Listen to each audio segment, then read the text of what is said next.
Hi everyone, Comic Reviewer here. This time reviewing on The Cat in the Hat 2003 film review.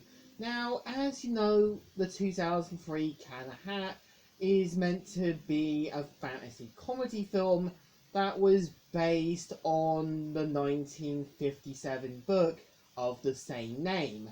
Now, the premise of the book of Cat in the Hat is a simple one, where a young boy and girl are bored one day until the Cat in the Hat shows up to entertain them, which leads to a series of chaos. This one is meant to be completely different.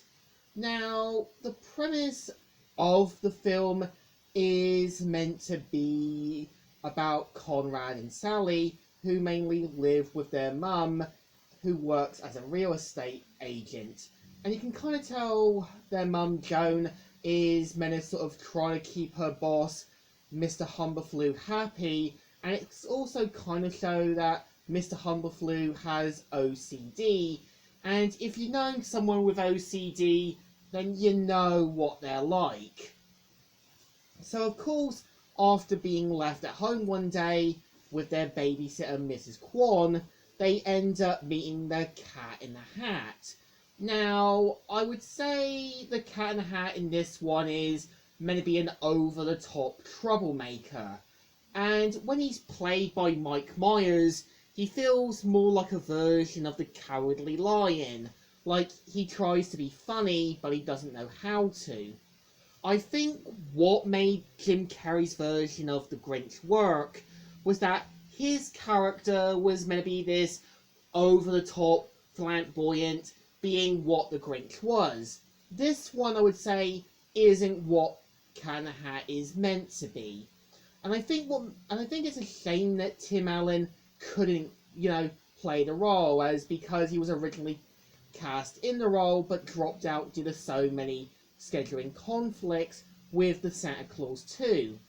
So of course, much like any typical film fashion, we see how Conrad and Sally end up having to try and get the sort of lock back, so that way the cat can sort of fix things and make sure that the mother of all messes doesn't get out. Now, I would say the film, in my opinion, is like, it's a mixed bag of good ideas but terrible execution. I think what the film does well at, we have time to get to know the characters a little bit more. Like, you can kind of tell Conrad and Sally are meant to be two of a kind. Like, basically, Conrad is the one who breaks rules, and you can kind of tell Sally is the one who is a bit more maturer. And I think when you got the mum, Joan, you can kind of tell she does expect more from her children. And I think what makes Alec Baldwin work as the villain, Larry Quinn, it's kind of clear he's only after Joan for her money, and there are people like Larry Quinn who believe themselves to be a picture of perfect perfection when they clearly aren't. And I think the problem the film has a little bit is that it tries to be a bit mature but doesn't know how to let go of it. And when you kind of got a scene with the cat sort of showing the Universal Studio pamphlets, it's clear they were trying to do this as a really poor marketing attempt, saying, hey, check out Universal Studios. And I know the film did bomb badly, but I don't see it as bad, but wasted potential.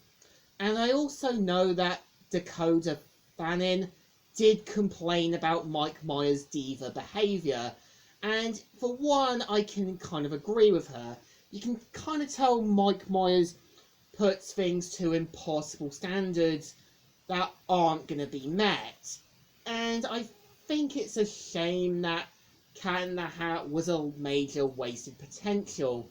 And I know that Dr. Seuss's wife, Audrey, did say that there would no longer be any future live action adaptations of her husband's work, which led to the cancellation of of the planned sequel based on the same book, The Cat in the Hat Comes Back, from 1958. And I know there have been plans to do a sort of animated movie, which I'm hoping is going to sort of fix things and put it back on the right track.